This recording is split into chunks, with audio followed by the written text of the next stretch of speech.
Allez, place à l'édito politique sur Europe 1 avec Le Figaro. Bonjour Vincent Trémollet de Villers. Bonjour Dimitri, bonjour Anissa, bonjour à tous. Bonjour Vincent. Ce matin, vous nous parlez, Vincent, d'une élection, d'une assemblée. Mais alors, on est loin des polémiques et des interruptions de séance puisque nous sommes à l'Académie française où la philosophe Sylviane Agacinski a été élue hier au premier tour. C'est la 9e femme à devenir immortelle et c'est une féministe sociale à l'œuvre reconnue qui avait publié en 2002 le journal d'une campagne malheureuse. C'était celle de son mari, Lionel Jospin.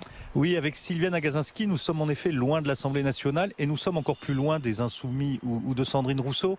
Cette intellectuelle est aussi subtile que cette gauche enragée et grossière, aussi précise que cette gauche militante est approximative, aussi exigeante que cette gauche agressive et relâchée. Je vais vous faire une confidence, Dimitri, des interviews et conversations que notre beau métier nous offre. Celles que j'ai pu avoir avec Madame Agacinski sur le féminisme furent parmi les plus marquantes. Cette femme respire l'intelligence et l'intégrité. Elle est l'honneur d'une gauche qui a quasiment disparu du champ politique et qui est sérieusement menacée dans la sphère intellectuelle. Un lieu symbolique dit à lui seul le naufrage de ce courant de pensée, c'est l'université de Bordeaux-Montaigne. En 2019, Madame Agacinski était empêchée d'y tenir une conférence par des activistes trans. Il lui reprochait son opposition à la GPA. 4 ans plus tard, la même université accueillait avec les honneurs le terroriste français d'extrême gauche Jean-Marc Rouillant. C'est ça le progressisme radical. On bâillonne une grande intellectuelle et on applaudit un terroriste. Mais Vincent, pourquoi dites-vous que la gauche de Sylviane Agacinski a quasiment disparu du champ politique ? Alors pour être plus précis, je dirais que le progressisme radical a obligé Madame Agacinski à une forme d'exil intellectuel. Il suffit de prendre 3 de ses livres pour comprendre pourquoi cette femme n'est plus bienvenue chez elle. Le premier d'entre eux s'intitule « Femmes entre sexe et genre ». C'est un livre qui critique la théorie du genre et le mouvement queer qui nie la différence des sexes.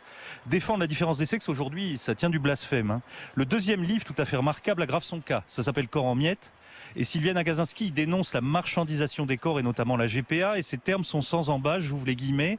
Si une pratique sociale, la GPA, est contraire aux droits humains, elle ne peut pas être éthique. C'est comme si on disait on peut accepter un esclavage éthique. Enfin, son dernier livre, Face à une guerre sainte, est une réflexion sur l'islam politique et une critique radicale du voilement des femmes, une remise en cause aussi du concept d'islamophobie.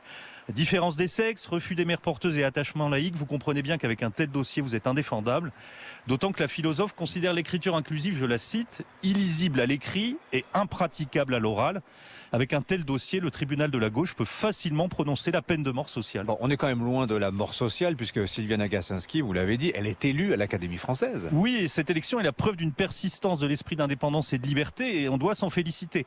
Et puis pas de malentendu, ce n'est pas non plus pour ses prises de position que Sylviane Agacinski a été élue, mais pour la qualité évidente de son œuvre. En fait, cette élection devait être une évidence. Mais dans le climat irrespirable de la vie des idées, il n'y a plus d'évidence.